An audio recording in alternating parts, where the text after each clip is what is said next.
The big day is almost upon us. Belmont Stakes 148 this Saturday at Belmont Park. Guarantees galore, greatest stakes galore. The guarantee of $1 million in the pick six begins in race number 6. On that Belmont Stakes card, it's the Jaipur Invitational, 6 furlongs on the turf. A whole lot of different ways to go. You've got 3 horses coming out of the elusive quality at 7 furlongs. The winner, a lot. The second place finisher, Green Mass. The third place finisher, Mosler. I prefer Mosler, who is number 8 in this race. Broke a little slowly. Was involved in a very rapid pace, all things considered. I thought he ran well to be third off the layoff. I really think he's going to like the 6 furlongs. I prefer Mosler. I'm going to use the 2 a lot as well. I'm also going to use the 12 Pure Sensation for Christophe Clement. I don't like the placement in the race at Gulfstream last time out. He wasn't comfortable being on the inside. He gets an outside draw here. Source who beat the Breeders' Cup Turf Sprint winner last year at Parks. His best race makes him tough. 8-12-2 to start it out in the Jaipur. Turn our attention to the 7th race on the card, and that's the Grade 2 Woody Stevens. I don't think there's a better, more competitive race on the card. A sensational race at 7 furlongs in the dirt. I like the 6 Seymour Deeney. Seymour Deeney is coming out of a race that has been extremely productive. I realize others have been running in stake races. His was just an allowance race, but he ran extremely well that day at a fast pace that kind of fell apart, yet he still won the race. Linda Rice has been doing well. I prefer Seymour Deeney. I'm going to use a horse towards the far outside in this race, the 13 Star Hill. Star Hill, I think, will benefit from a lot of pace in the race. And the horse who beat him last time, Sharp as Tech on the rail, he can absolutely win, and he may be the horse to beat. But he's down on the inside in a race with a ton of speed. He handled it last time in a mile at Churchill. Maybe he'll handle it at 7 furlongs here. 6-13-1 for me in a super competitive Woody Stevens. We pick it up for the late pick 4. It starts in race number 8. All Grade 1 races from here on out.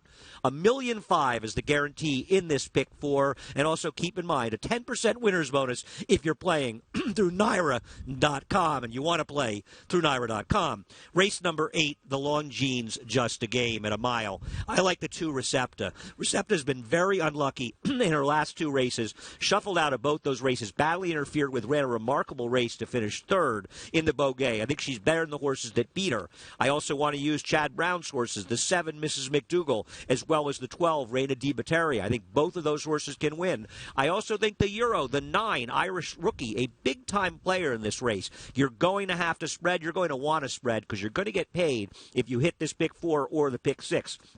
Irish Rookie kept very good company over in Europe, and her best race could be too good for these. I went 2, 7, 9, 12 in race number 8.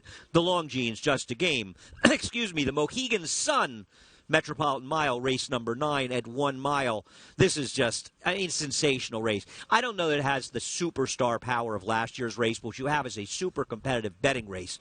I like the 3 Donworth, who got a dreadful ride in his last race. Has had lousy trips in all of his races this year. I think he'll love a mile. I'm hoping he gets a good trip in this race. I like Donworth. I like the turn back in the long shot. Upstart hasn't run a mile since the Champagne as a 2-year-old when he ran a very good race to finish 2nd. I like the turn back for a horse who was against it last time at Oaklawn. I like the 8 Amy's Flatter, or Amy's Flatter. Think he might be the best horse in the race if he runs his race. He's the key for me. 3, 6, 8 are my main uses. Yes, Frosted can win, but there's a lot of other good horses, and I think he'll be a bit of an underlay. He's got to come back first off the layoff since coming to Dubai and run his best race to win this. We'll see if he can do it. He certainly can win, as can Marking, his uncoupled stablemate. The 10th race, the second to last leg of either of these bets, is the Woodford Reserve Manhattan.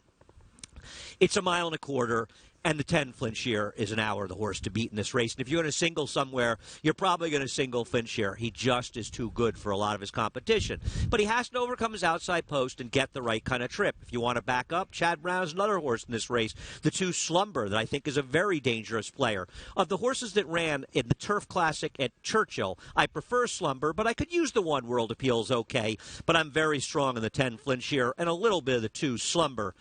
We got 1 race left, but it's the big one. It's the Belmont Stakes, presented by NYRA Bets. 1.5 miles. Exaggerator has to be considered the horse to beat. But is he going to be as effective at 1.5 miles? I don't know. I'm going to use him, but I'm going to use him defensively. I like Todd Pletcher's horses in this race. I like the 2 Destin, who I think actually ran okay in the Derby, had trouble at a couple points in the race, and overall, considering he was off the long layoff, he ran well. Todd Pletcher has shown that he has some secrets to doing well in this Belmont Stakes. He's done very well over the last decade, and horses coming off the layoff since the Derby. I also think his other horse, the 5 Stradivari, is a big big-time player in here. He would have been better off if the Rabbit Gettysburg wasn't running, because he could have tried to wire the field. But still, he can sit second to that one, and he can take over. I went 2-5-11, a little Governor Malibu if you're going deeper. It's a great race, the Belmont Stakes, presented by NYRA Bets. It's a great card. There are a lot of good guarantees in this sequence. You want to be involved. You want to be involved on NYRA.com. Good luck.